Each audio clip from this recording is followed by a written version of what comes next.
Good evening, family. How are you?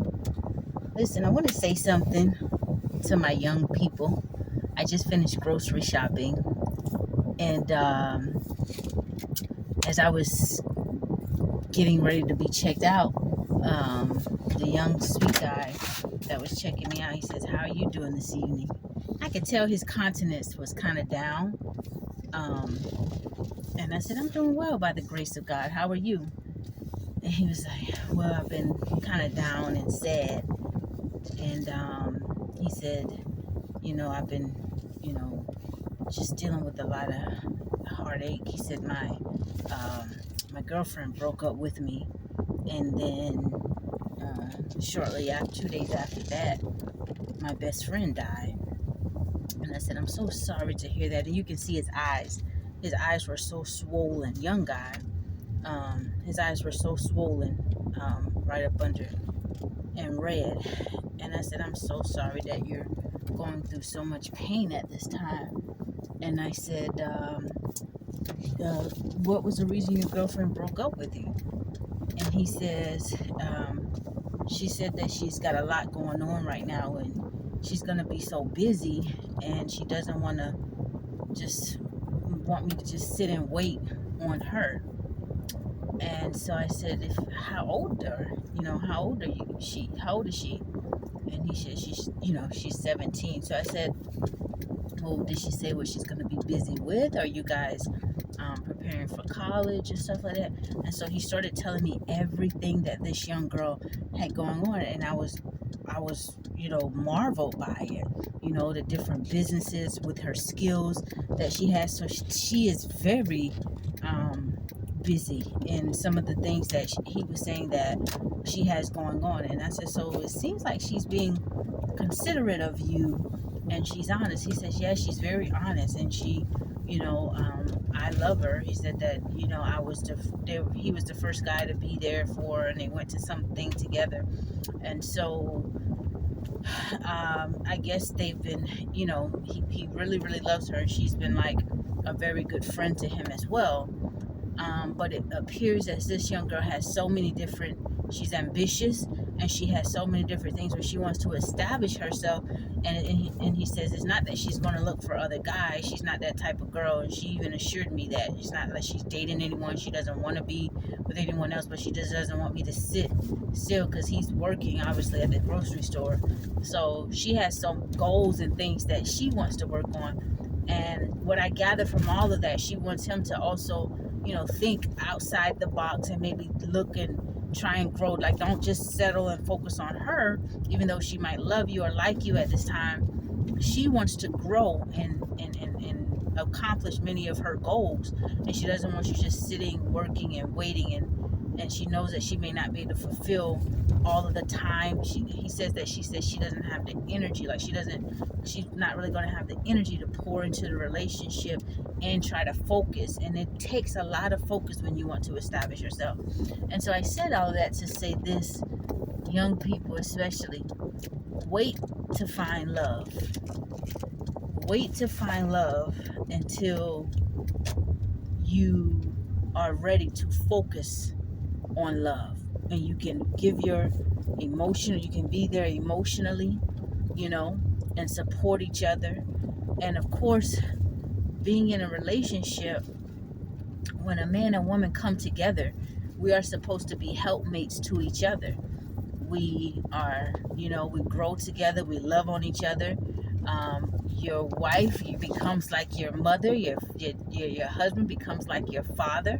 And if you don't think so, then in my opinion, and this is just my little 2 cents, I've never been married, but I've seen a lot of marriages in my family successful, and many of my aunts seem happy, and they've been together for a very long time. And I believe that your spouse becomes like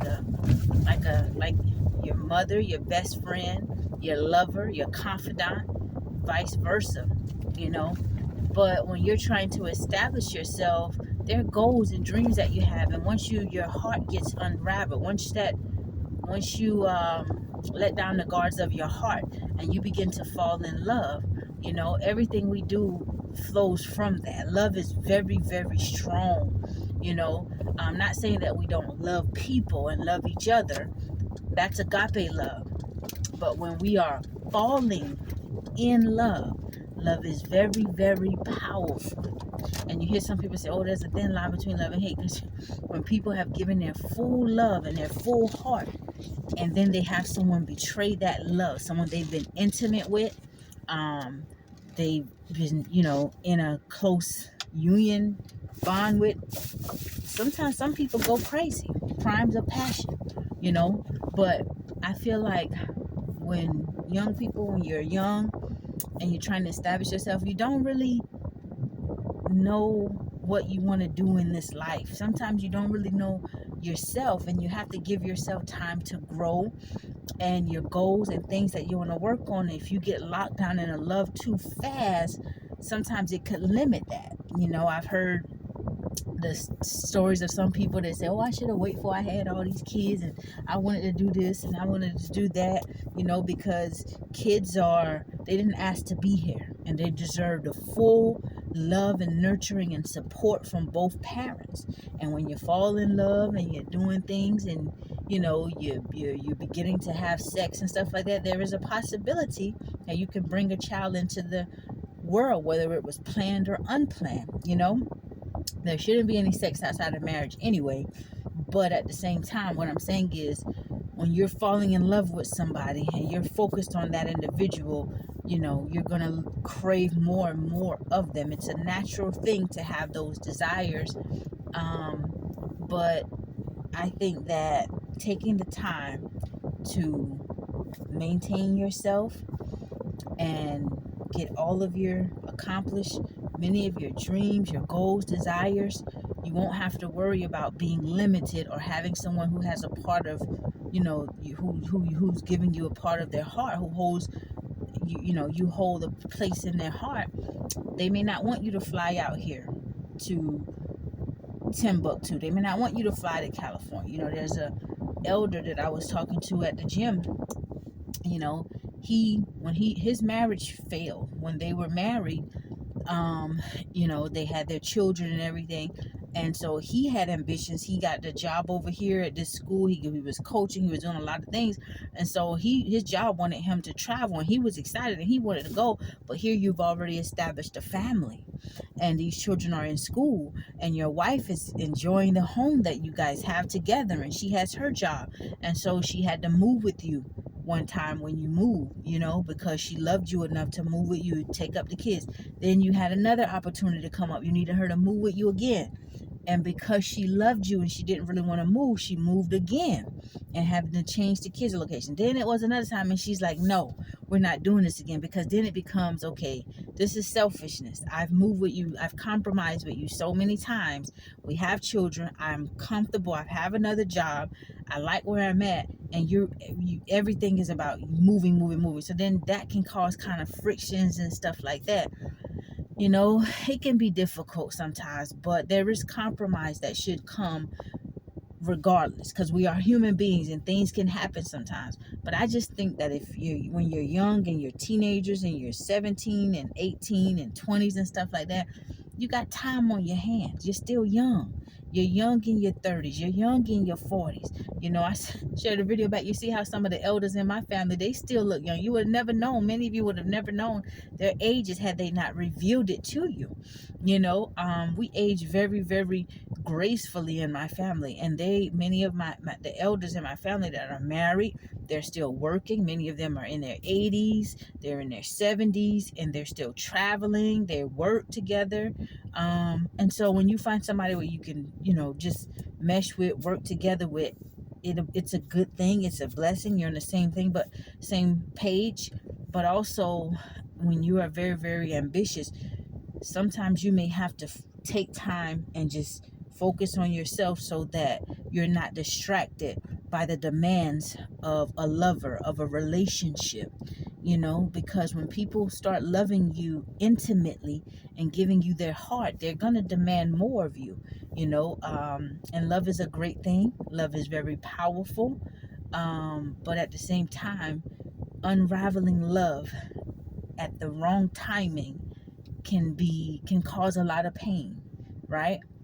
And that's just my little 2 cents. So I think that when you're young, you need to focus on yourself a lot more. Focus on yourself and accomplishing all of your goals and your dreams and what you want to do in life, and learn yourself, learn yourself. And then that way, um, as you begin to mature, you kind of know what you're presenting. You're happy, you've made yourself happy, and you can share that happiness. You can share many of the things you've accomplished with your mate, and you have something to offer, you know. And then you two of you can come together, and as you're dating and talking, you can figure out, take the time to learn, how do we bring your world and my world together, and where we're both comfortable and we both happy. I have this over here, you have that over there. What skills, knowledge you have, what can you teach me? And you're willing to learn, because now you've created that time where you created that lifestyle for yourself, where you have the time to focus on love. And I think that will be a beautiful thing, right? At the right timing. That's just my little 2 cents. It kind of touched my heart to see this young man at work and in so much pain. When I say his little young handsome self, the little baby, I just wanted to grab him and say, "Come here, baby. Let mama give you a hug." His eyes were just so, he's bright, really bright light skin too, so you could see it was so clear to see these big, red, swollen eyes. His eyes were just swollen. He has a heavy heart. And you know that's what happens sometimes when love is awakened at the wrong timing, and there's one that's in a place where they don't really have much to focus on. They've just been working and focusing on that one that they love, and that one that they love has love for them back, but my whole focus is not there. And so I get what the young lady is coming from. It takes that energy of that he's pulling from her, and she's trying to focus on here. It's just too much. And it sounds like she really cares about him. Like, don't wait on me. I love you, but this is like too much, because I got all this going on. I'm not trying to cheat on you. I don't have nobody else, but I really want to accomplish these goals, and so he's hurting. He understands though, but he's hurting because love was awakened not at the right timing, right? And so that's another thing. When you're dating, learn, ask questions. What are you trying to accomplish? Where do you see yourself in the next 5 years? What do you want from a relationship? Do you want to be married? And what do you want in a marriage? What can I offer you? What do you want from a man? What do you want from a woman? What do you want? How can I add to your life? And just sit and talk. Just sit and talk to people. I always say, how can you walk into a marriage with somebody? How can somebody even begin to claim you, even as a partner, when you have not become friends, right? And in the world that we live in today, that's what's going to be the test of things, because good people are hard to come by. Friends are a lot of times friends are not that solid these days. So when you have someone that you're interested in, don't try to just throw yourself on there. And I know a lot of women these days, and speaking for myself, that when somebody tries to constantly throw themselves on you and coming with all of that, complimenting your physical thing and the lustful stuff like that, that's a turnoff these days, because that type of energy is just something that you're not really focusing on. You don't lead with that type of energy, right? And so, and just take time and learn people. What do they want to get close to you for? Obviously people want love, and people deserve to be loved. And there's a lot of people, they're self-sufficient, they can cook for themselves, they can provide for themselves, but something that they can't get out in this cruel world is nurturing for their soul, is intimacy with someone who is totally devoted to them, and not out here letting everybody else take pieces of the pie. Someone who doesn't have a lot of negative, toxic, demonic energy. They can't, that's not easily found in the world. someone you can come home and just lay your head on their chest and just have them nurture you and listen to you. Baby, how was your day today? You know, people can't find a lot of loyalty out in the world, right? And so when what is scarce and you are that, then you become valuable and you will be sought after. But you got to keep your heart guarded as well to make sure what you deserve is also, you know, seeking you and trying to come into your life. Anyway, I hope I made sense. That's just my little 2 cents. I'm sorry. Let's just send a prayer. Father, pray for, you ain't got to know his name, but we can just say, Father, we send in a prayer for the young man, asking that you would just, you know, strengthen his heart and lift the pain that he's going through and the grief that he's experiencing from his relationship ending, and also the his best friend that has also left the earth, right? And so anyway, y'all have a blessed day. Don't awaken love wait for love, you know. Take your time and pray about it so that love is not awakened in the wrong timing. That's just my little 2 cents. Y'all have a blessed day.